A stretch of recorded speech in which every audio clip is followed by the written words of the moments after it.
The morning after the Hartfield ball, the drawing room at Penrose smelled of cold ash, and Eleanor Wycombe stood at the hearth with her gloved hands folded, watching a footman sweep the last gray flakes of what had been 3 years of letters into a brass pan.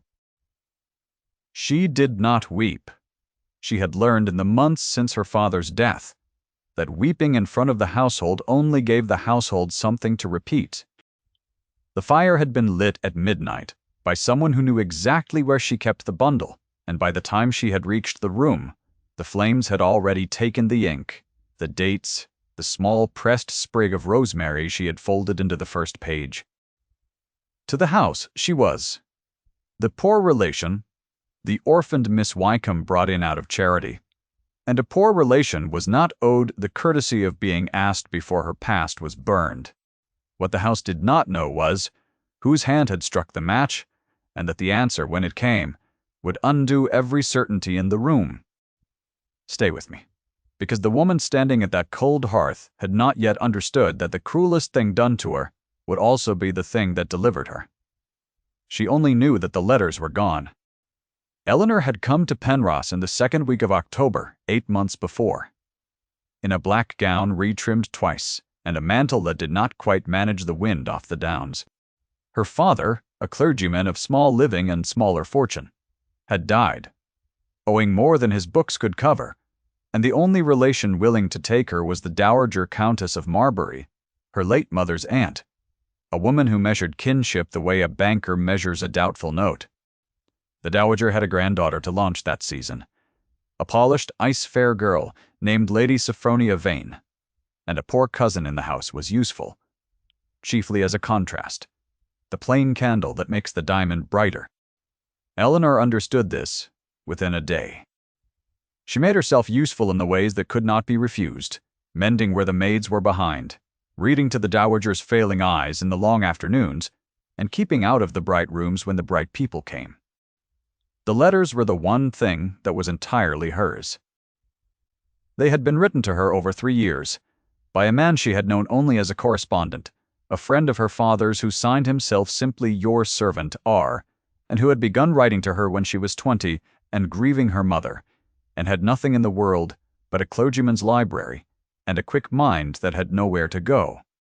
I wrote to her about books, about the war, about the way frost formed on a particular window of whatever cold house he seemed to inhabit, and slowly, across the seasons, about loneliness, named, plainly and without self-pity, the loneliness of a man who had decided he was finished with hoping. She had never met him. She had never asked his full name, because the not asking was part of the safety of it. The way a thing kept in the dark cannot be taken from you in the light. She had carried the bundle to Penrose sewn into the lining of her trunk, and now it was ash. The Duke of Ravensmore arrived at Penrose that same afternoon, and the house rearranged itself around him the way iron filings arrange around a magnet. Eleanor heard the carriage before she saw it, heard the Dowager's voice climb half an octave into its company register, heard Lady Sophronia's slippers go quick down the gallery. The Duke was the great prize of 3 counties, a man of 32 who had inherited young and married younger, and buried his wife within a year of the wedding, and who had not, in the 5 years since, given any woman the smallest reason to hope. He was said to be cold. He was said to be proud. He was said by the Dowager, with the particular relish of a woman who intends to win him for her own blood, to be exactly the kind of man who required a wife of unimpeachable polish and no inconvenient history. Eleanor, who had a great deal of inconvenient history and not a shilling of polish, kept to the back stair and did not expect to be in the same room as him at all. She was wrong about that within the hour. The Dowager sent for her to bring down the good shawl, the cashmere one kept in the cedar press, and Eleanor carried it into the gold drawing-room with her eyes lowered, and nearly walked into the Duke himself, who was standing at the long window with his back to the company and his profile to the cold glass, still as carved stone. He turned. He looked at her the way no one at Penrose had looked at her in 8 months, which is to say, he looked at her as though she were a person, and not a piece of furniture, that had been left in an awkward place. His eyes were the gray of weather, coming in over the sea. For one moment, something moved behind him, some quick, involuntary thing he caught and stilled before it could finish. And then he inclined his head a precise half-inch and said nothing at all. Eleanor curtsied, gave the shawl to the dowager, and left. She thought no more of it than she thought of the weather. She did not see the way he watched the door close behind her. To the dowager. That evening, Eleanor was a convenience to be deployed and then put away. "She is a sweet, dull little thing," the dowager said to Lady Sophronia in the Duke's hearing, fanning herself, certain of her ground. "No accomplishments to speak of, no fortune at all, and that unfortunate business with her father's debts. We keep her out of kindness. One does what one can for blood, however thin." Eleanor was not in the room. She was on the back stair with the tray, and she heard every word, and she did not let the tray rattle. The Duke, who was in the room, set down his glass without drinking from it and said, in a voice level as a ruled line, that kindness was a great virtue, and rarer than most people supposed. The dowager took it as agreement. Lady Sophronia smiled. Only the Duke knew what he had meant, and he did not explain himself. The thing about a man like Ravensmore was that he had learned to keep his attention off his face. And so the attention went elsewhere, into small acts that could be explained as anything. He asked the steward, the next morning, a question he had no practical reason to ask about the clergyman's daughter and how she had come to the house. He noticed at dinner that her place had been set below the salt, and that no one had given her wine, and he saw her decline the footman's belated offer of it with a small, composed gesture that cost her something, and he found that he minded. He could not have said why he minded. He told himself it was the principle of the thing. He had a great gift for telling himself things. What he did not tell anyone, what no one at Penrose knew, was the shape of the grief he carried. And it would be the middle of his stay before even Eleanor glimpsed it. His wife had died of a fever taken in a cold house, a house he had been too proud and too busy to make warm. And in the year of his marriage he had written her, when his duties kept them apart, a great many letters that he had thought clever, and had later understood were cold, the letters of a man performing affection rather than feeling it. And she had kept every one, and he had found them after, tied in ribbon, and had understood that she had been lonelier married to him than she had ever been alone. He had burned nothing. He kept them in a locked case and read them sometimes as a penance. He had decided, with the particular finality of a proud man, that he was a person who damaged what he came near, and that the kindest thing he could do for any woman was to keep his distance. This was the wound. He had named it to no one. Eleanor, in those first weeks, was occupied with the letters that were now awash, and with the question of who had burned them. She did not believe the household story that a maid had lit the fire by mistake. The bundle had been hidden. Someone had gone looking. She moved through the house with her eyes open and said nothing. And what she found slowly was that Lady Sophronia had a way of watching her that had sharpened since the Duke's arrival, and that the dowager's maid, a sour woman named Pruitt, had been seen near Eleanor's room the night of the ball. She did not yet have the whole of it. She had enough to be careful. The witnessing scene happened on a grey Tuesday in the kitchen passage, when Eleanor believed herself entirely unobserved. One of the scullery children, a boy of perhaps 7, named Tom, whose mother had died at Michaelmas, had broken a serving dish of the good Sèvres and was standing white and rigid against the wall, waiting to be beaten for it, and the under-butler had his strap out. Eleanor came through with a basket of mending, and stopped. She did not raise her voice. She said that she had knocked the dish herself, reaching past the boy for the mending, and that she would pay for it out of her own small quarterly allowance, and that there was an end of it.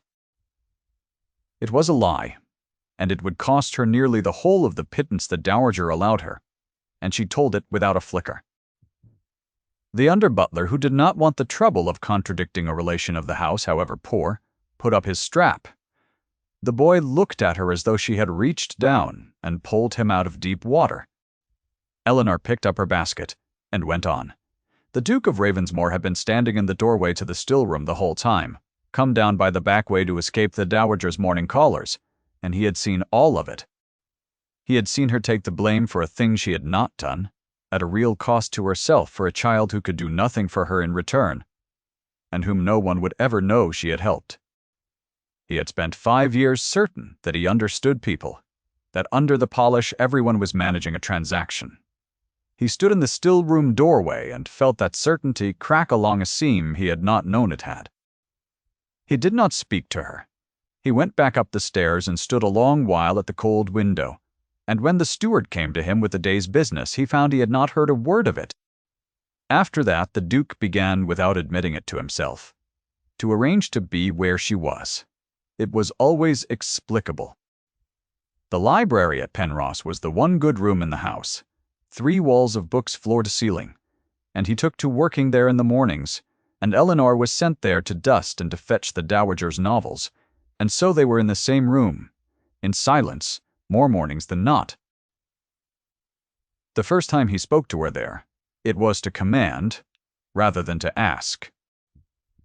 She had climbed the rolling ladder to reach a high shelf, in a thin gown that could not quite manage the library's chill, and he looked up from his papers and said, "Come down from there.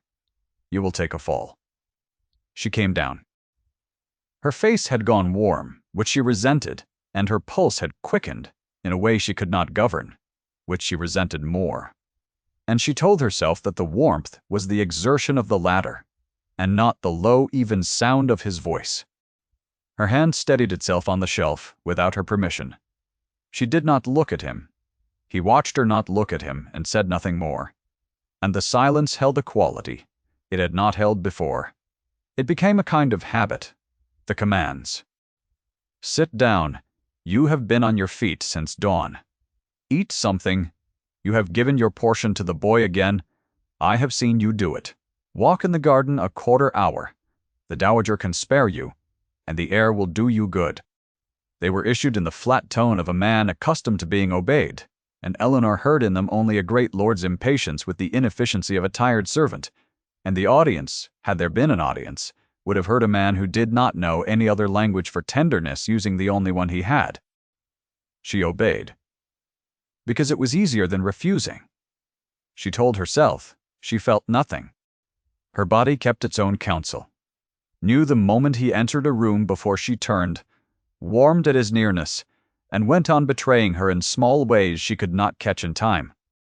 If this story is settling into you, stay until the end, and tell me in a word afterward whether you saw it coming before she did. Now the Dowager had begun to notice. For the Dowager noticed everything that touched her plans for Lady Sophronia, and she had not failed to observe that the Duke of Ravensmore, who had refused to be drawn by her granddaughter's considerable arts, spent a great deal of his mornings in a library full of nothing but books and a dusting cousin. She did not believe at first that it could mean anything. A man did not look at a Miss Wickham with a worn hem when there was a Lady Sophronia in diamonds across the table. The Dowager, though, had built her whole life on the management of appearances, and an appearance she could not control was a threat, and she set about removing it. She gave Eleanor more work and less time. She moved the Duke's writing things to the morning room, where Lady Sophronia could be arranged at the pianoforte, and she watched, with her fan held a half-inch too high, and she calculated. The escalation came at the card party. The Dowager gave a fortnight later. A crowded, glittering evening got up chiefly to display Lady Sophronia to the neighborhood with the Duke at her side. Eleanor was not meant to be seen at it. She was meant to be upstairs with the Dowager's tonic, and her shawls. A hand short at the whist tables, however, sent a footman up for her, and she came down in her one good gown, the soft green that had been her mother's, and crossed the bright, loud room toward the card tables with her chin level and her hands cold. Lady Sophronia, at the pianoforte, watched her come, and said, not quietly, to the cluster of young people around her, "There is the poor relation. Quite the little martyr of the kitchen, I am told. One does wonder what a clergyman's daughter imagines she is doing in that gown." The laughter went round the cluster like a dropped coin spinning. Eleanor's step did not break. The warmth climbed her throat, and she did not let it reach her face. Across the room, the Duke of Ravensmore set down his cards. He did not cross the room. He was not yet a man who could let himself cross a room. He rose instead, and he came as far as the card table where Eleanor had been seated, and he asked her in his level voice, in the full hearing of the neighborhood, whether she would do him the honor of partnering him at whist. The room went quiet in the particular way a room goes quiet when it is recalculating. A duke had asked the poor relation to partner him in preference to the diamond at the pianoforte, and no one knew quite what it meant, least of all Eleanor, who sat down across from him with her heart going hard and read in his choosing of her only some incomprehensible whim of the great. They played 3 rubbers. He was a careful player, and she was a clever one, and they won. And once, when she made a particularly fine discard, something crossed his face that on another man would have been a smile, very brief, and was gone before Lady Sophronia could see it. The Dowager saw it. The Dowager saw all of it, and her fan stopped moving entirely. The midpoint of the matter came 2 days after in the library, on an afternoon of rain. Eleanor had thought the room empty and had gone in to find a book, and had found instead the Duke standing at the cold hearth with a small locked case open on the table beside him, and a single letter in his hand, and on his face an expression so unguarded that she stopped in the doorway and could not retreat. He did not hear her at first. He was reading. And what was in his face was not the cold pride the county talked of, but something old and raw and carefully fenced, the grief of a man at a grave he has dug himself. When he became aware of her, he did not snap the case shut and order her out, as she expected. He stood a moment. Then he said, in a voice she had not heard from him, that he had once written letters to a woman he should have loved better, and that he had written them coldly because he had not known how to write them warmly, and that she had died believing herself unloved, and that he had kept the letters since as a man keeps a debt he can never pay. He said his late wife's name once, low, and did not say it again. He closed the case. He told her he did not know why. He had told her that. Eleanor, who had 3 years of warm letters lately burned to ash, stood very still and understood that she was looking at the other side of her own grief, a man drowning in the letters he had written, while she drowned in the letters she had lost. She did not tell him about R. The not telling was old in her by now, a habit of safety. And besides, she did not yet see how the 2 things touched. Something had changed in the room, though, and would not change back. He had shown her the wound. She had not laughed at it, or fled from it, or tried to soothe it with comfortable words. She had simply received it the way she received everything, with that quiet that asked nothing in return, and the Duke went away from the library that afternoon more afraid than he had been in 5 years, because the distance he had kept from every woman alive had just been crossed by a clergyman's daughter in a worn green gown, and he had crossed it himself. What neither of them knew was that the Dowager had by then set her solution in motion. She had a cousin of her own to dispose of, a Mr. Pross. Crail, a heavy entitled man of 40, with a claim on a small property, and a larger claim, he believed, on any woman his family chose to hand him. And the Dowager had decided that the neatest way to put Eleanor permanently out of the Duke's eye was to put her into Crail's keeping. A poor relation could not refuse a respectable offer pressed on her by the family that fed her. It would be done quietly, settled between the Dowager and Crail, announced as accomplished fact, and a married Miss Wycombe, in another county, was no longer a library full of inconvenient mornings. The Dowager was certain of her ground. She had been managing the futures of dependent women her whole life, and not one of them had ever found the footing to refuse her. The dark moment came at the harvest dinner, the largest gathering of the season at Penrose, 30 at the long table and the neighborhood watching. The Dowager rose between the courses as though to make a pleasant family announcement, and inform the table, with Eleanor seated below the salt and unwarned, that her dear young cousin Miss Wycombe was to be congratulated, for an understanding had been reached between herself and Mr. Byer. Crail, who was present and inclining his heavy head to the murmurs, and the wedding would take place before Advent. The table made the warm noises tables make. Crail looked at Eleanor down the length of it, with the calm certainty of a man collecting a parcel. And the Dowager, to seal it, to make quite sure the poor relation understood there was no path but the one chosen for her, said sweetly for the table to hear, "She has no prospects of her own, poor thing, and no one else has offered." We are fortunate Mr. Crail is not particular about a girl's history. There it was, the third time in the open before 30 witnesses. Eleanor sat with her hands in her lap, and her face composed, and felt the room close over her head like water. She did not faint, and she did not weep.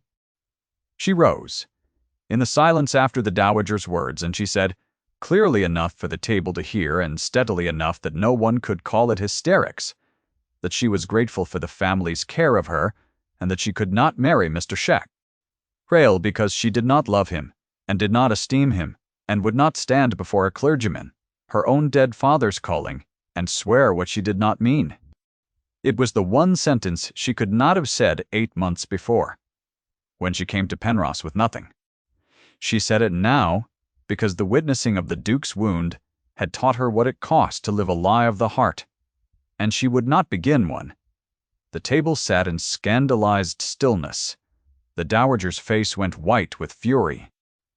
Crail's went red, and Eleanor walked the length of the long room and out of it, and went up to her cold, small room, and sat on the edge of the bed in her mother's green gown, and at last let herself shake. It was the boy Tom who came to her door an hour later, the scullery child whose beating she had taken, sent up by no one, on his own small initiative, with a stub of candle and a piece of bread he had saved, because he had heard from the servants what had happened at the dinner, and he was the only soul in the house who loved her. He sat with her on the cold floor and did not say anything useful, and was the most useful thing in the world. And it was Tom, in his anxious chatter, trying to comfort her with the one secret he had been keeping, who told her the rest. He had seen the night of the Hartfield ball the Dowager's maid, Pruitt, carry a bundle of papers into the Dowager's own sitting room, and the Dowager and Lady Sophronia bent over them by the fire, reading, laughing, low, before they fed them page by page into the flames. The boy had not understood what he saw. He understood only that Miss Eleanor had been sad about some burned letters, and that he had seen letters burnt. He had been afraid to tell her. He told her now. Eleanor sat on the cold floor and understood at last who had burned her letters, and why. Not a maid's carelessness. The Dowager and her granddaughter, who had gone hunting through a poor cousin's trunk for any weapon they might use against her, had found 3 years of letters from a man signing himself R, and had read them, and had burned them, not knowing or caring what they were, only that they were hers, and therefore a thing that could be taken. The cruelty of it sat in her like a stone. And then, slowly, under the stone, something else stirred, because Tom in his chatter had said one thing more. He had crept close enough that night to hear a little. He had heard Lady Sophronia laugh, and read out a line in a mocking voice, a line about frost on a particular window, signed, the boy said, with just the one letter the way Miss Eleanor's were, and the Dowager had stopped laughing. The Dowager had looked at the signature a long moment, and then burned the lot very fast, as though to be rid of something. Eleanor did not sleep that night. She sat up with the boy's candle and turned the thing over and over, and a suspicion formed that she dared not name, and she resolved to do the only thing left to a woman with nothing, which was to tell the truth and let it fall where it would. For the next morning, the Duke of Ravensmore was to leave Penrose. His carriage was ordered for noon. The whole house knew it. The Dowager, having failed to dispose of the poor relation and humiliated before her neighbors, had at least the comfort that the Duke would now go, and the inconvenient mornings would end, and in time. Lady Sophronia's claims might be pressed again on cleaner ground. Eleanor found him in the library at 10 o'clock, where he had gone to return the books he had borrowed, and she came in without being sent, and closed the door, which a poor relation did not do, and stood with her back to it. She told him everything, she told him plainly, without self-pity, in the precise, honest voice she kept for the moments that mattered. She told him that for 3 years she had received letters from a man who signed himself R, a friend of her late father's, who had written to her of books and the war and frost on a cold window and his own loneliness, and that she had carried them to Penrose as the one thing that was hers, and that they had been burned the night of the Hartfield ball by the Dowager and Lady Sophronia, who had hunted her trunk for a weapon and found instead the only thing she loved. She said she did not tell him this to be pitied. She told him because the boy had heard one of the burned letters read aloud, a line about frost on a particular window, signed with a single letter R, and because she had spent the night unable to escape a suspicion that she had no right to and could not put down, and because she would rather ask him to his face and be wrong than carry it in silence 1 hour longer. The Duke had gone very still while she spoke, the stillness of carved stone, and when she finished, he did not answer for a long moment. Then he crossed to the locked case that still stood on the library table, the case that held his dead wife's letters, and he opened it, and from beneath them he drew a second thinner bundle she had not known was there, tied with plain thread the copies a careful man keeps of his own correspondence. He set them in her hands. They were drafts in his own hand of letters she knew by heart. Frost on a particular window. The war. A particular shelf of books. The loneliness named plainly and without self-pity. Signed, everyone, in the only signature he had let himself use to her.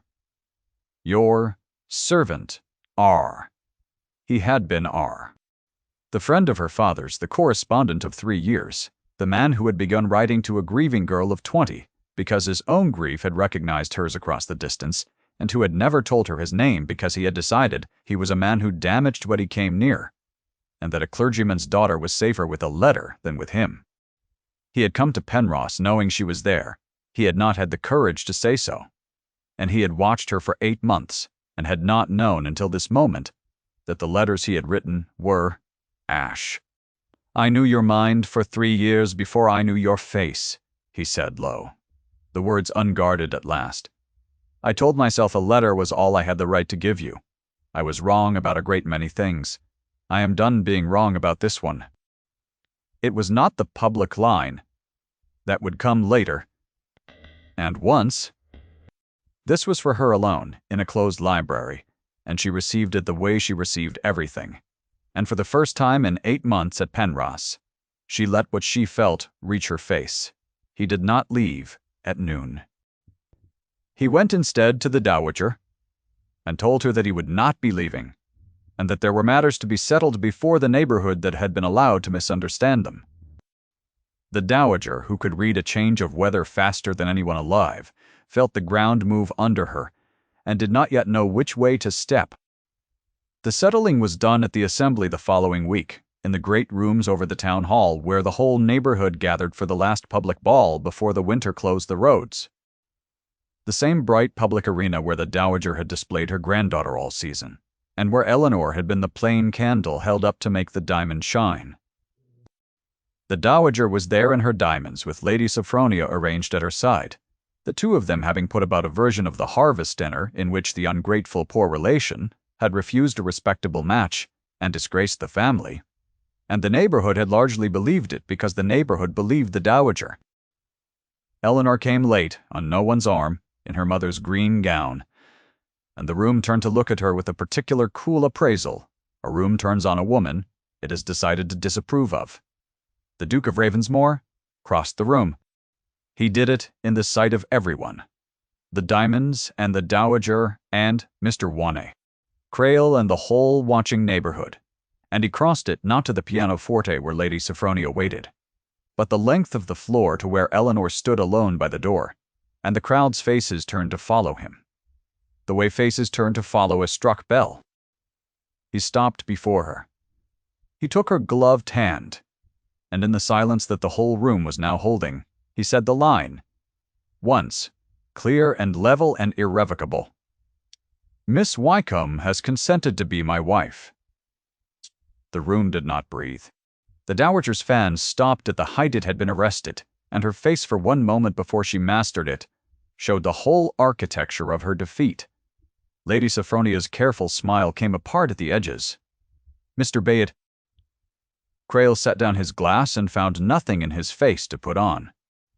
And then, from the edge of the room, a thing the Dowager had not reckoned on, because she had spent the season teaching the neighborhood to despise the poor relation, and had forgotten that the neighborhood had also, all season, been watching the poor relation take blame for kitchen children, and give away her portion, and decline her wine with a composed, small grace, and people see more than they say. An old woman near the door, the mother of the local rector, said clearly into the silence that she for one was glad of it, for she had always thought Miss Wykeham the only truly well-bred person the Dowager had brought into the county. And another voice agreed. And the weather of the room, which the Dowager had ruled all season, turned in the space of a minute and did not turn back. The Duke did not gloat, and he did not linger over the Dowager's defeat. He had crossed the room, claimed the name, ended the hierarchy's hold in 8 words, and that was the whole of what he did, the minimum sufficient, and not one cruelty more. He turned from the silenced room and offered Eleanor his arm, and she took it, and they walked out together into the cold, bright night, and behind them the neighborhood was already, quietly beginning to rearrange its opinion of everything it had been told. The truth of the burned letters came out in its own time, not by Eleanor's doing, for she never spoke of it, but because the boy Tom told the steward, and the steward was an honest man, and a household cannot keep a thing like that. The Dowager was not destroyed.